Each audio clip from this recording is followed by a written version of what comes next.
Yeah, I'm that guy. Y'all got the right one. Yeah, I got all the information with the facts, and I'm gonna give you the fact checks. Are y'all ready for the next one?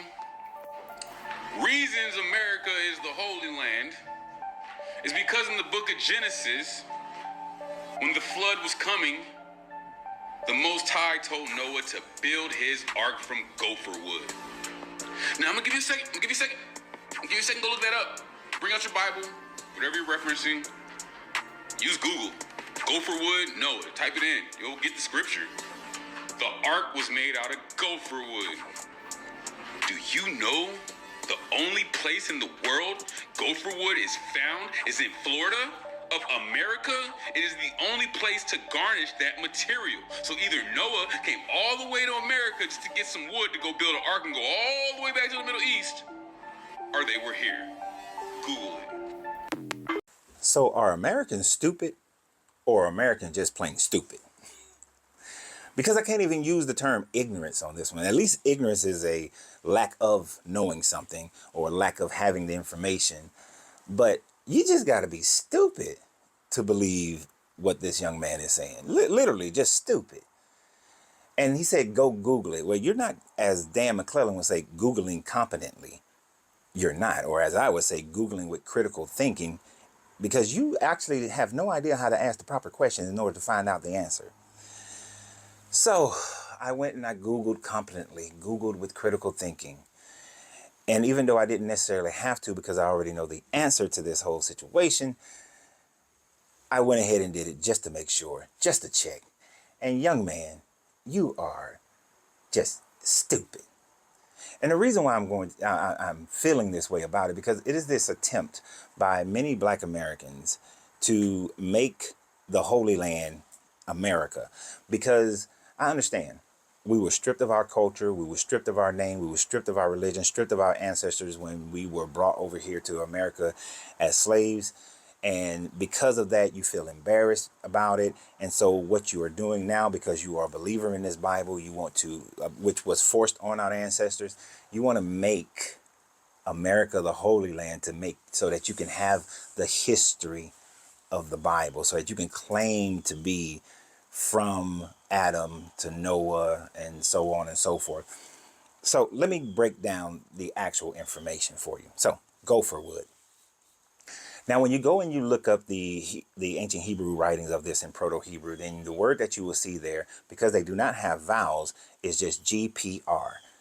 Now, GPR is a type of wood, and they're not exactly sure. Well, first of all, they're not exactly sure if it's a type of wood or if it was an action that was being taken. But since it was relatable to the building of a ship, most scholars agree that it was some type of wood. Now, most scholars of the region realize that the wood may have been and possibly could have been cedar, and most likely would have been, I mean, not cedar, but most likely would have been cypress. But we are unsure of it because the writers of the time frame of the Genesis story, whether even if you're saying no, Moses wrote it, but from Moses on up to when it was probably most likely actually written in around the 9th century BCE, they didn't know, they weren't sure of what type of wood was actually being used, and so they just went on about their business. It was GPR. They didn't even go any further than that.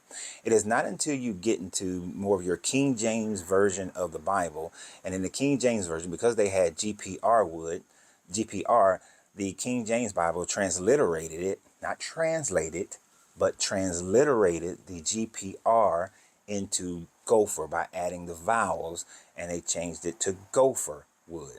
Now, at that time frame, no one in England and Europe knew what gopher wood was, and they still had no idea what it was. It wasn't until the early 1800s when a botanist, I think he was British, a British botanist came to Florida and into Georgia, lower southern Georgia, and they saw there a type of wood that he had never seen before. And the type of wood, it originally was called Torrey, Florida Torrey. And the Florida Torrey was named after one of his previous mentors. And so he named it Florida Torrey. It was also called stinky cedar or stinky wood, because anytime you cut it or you bruised it, it gave off a very odorous smell. Now, this tree then became useful and used for Christmas decorations. And as other botanists began to research this type of wood, they realized that this type of tree was one of the oldest types of trees that they had ever found. And it used to be spread out across America in great numbers. But because the American colonists began to utilize this tree so much because it was very durable, the tree almost became extinct. Is only now found in Florida and southern Georgia. And so because these people were Christians and because these people were utilizing it for Christmas decorations, it they changed the name of it in the late 1800s to gopher wood. So that particular tree to which you're speaking of was never called gopher wood. And sorry, let me correct myself. It was the 1900s when it started being no, it was the late 1800s when it was called. It was the 19th century, so that's 1800s when it was called gopher wood. So there is no correction.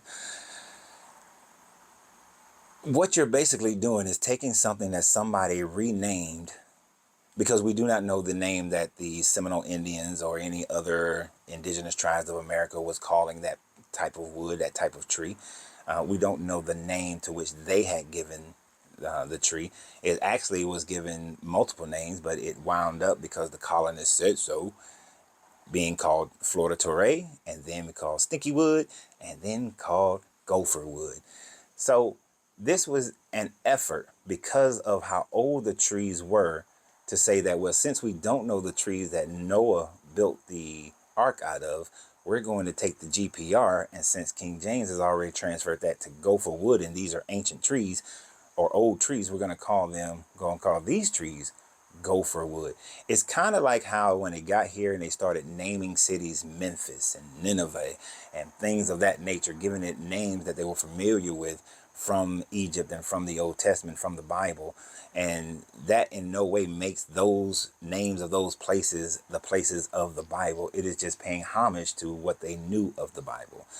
And the last part that I want to say is this. It always interests me that these people, most of them, not all, but a lot of them, most of them that I've met, are very much anti-European. They will quickly say, well, you're just taking the European information and you're taking that European information and turning it in there and you shouldn't believe that. But by claiming that the gopher wood that is now named gopher wood in Florida to be the gopher wood of the Bible that was translated into gopher wood by King James instead of just the GPR, and then a botanist who came and named it the Florida Torrey, you're taking information from the very people that you claim those who go against you are taking, when it's just information. And that's just the facts. You did not find any facts, nor do you have any facts. And I always find it interesting when they make these videos, because it's laughable and it's stupid. But tell me what you guys think. And always remember, you have to free yourself to be yourself, because your greatness is non-negotiable. Good journey, good vibration.